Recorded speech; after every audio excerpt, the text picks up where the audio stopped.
Have you dealt in conflict with someone who attempts first to strike at you, attack you, before you bring your own intentions and grievances? I'm sure you have dealt with it. I am Nidal Hamri. In this episode of Overcoming Emotionally aims to renew the lenses we use to relate to each other, to interact with each other. We wanted to deepen trust. We wanted to resolve conflict. We wanted to know how to walk in love towards each other. We have shared, my beloved, the 4 steps of resolving the conflict: ownership for the emotion, choosing the time and the place. And today we'll be talking about the step 3, which is dialogue. After we have rested, owned our emotions, we're no longer too upset to speak. We have picked up a place that is emotionally neutral between us and the conflict party we are ready now to meet.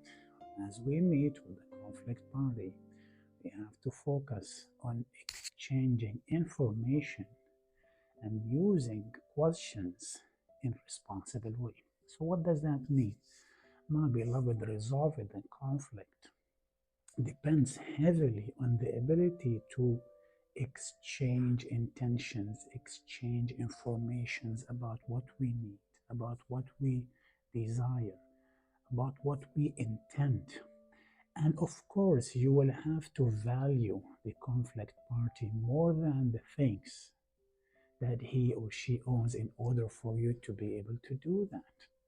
And how do we exchange intentions and desires and requests?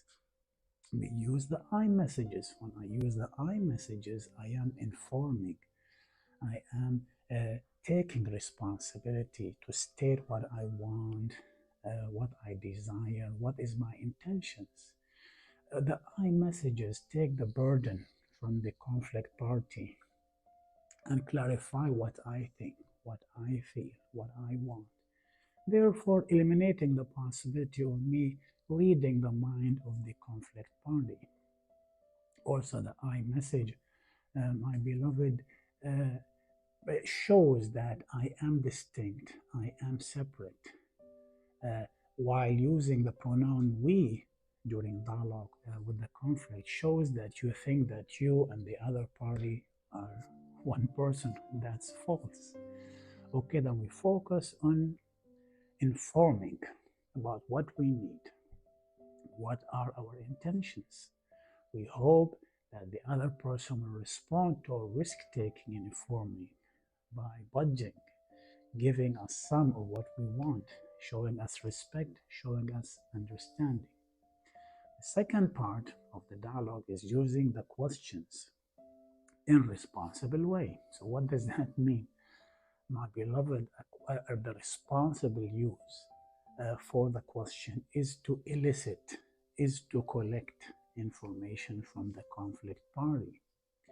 And the questions that help us exchange or extract the information from the other party are responsible questions. I can ask the person, how is the journey that led you to believe in this? Where did you meet that person? When did you meet that person? That kind of questions inform me about the other person, informs me about the journey they have taken until they have reached the current state. I need to avoid questions that does not exchange information, does not collect information. For example, the questions that investigate the other person and question their intentions does not exchange information. If you ask someone why, if you ask someone why, you're doubting their intentions, you're questioning their intentions, and that doesn't help with the exchange. Also, we need to avoid the hypothetical questions. The hypothetical questions are irresponsible. Like I ask you, what if you have done this, or what if you have done that? It's hypothetical. It did not happen. It does not happen. It does not help me to understand what you need right now, what you want right now, what is your intentions. And the last questions also should be avoiding in the dialogue is the question that tighten the noose around the conflict, by like asking him, didn't you do this?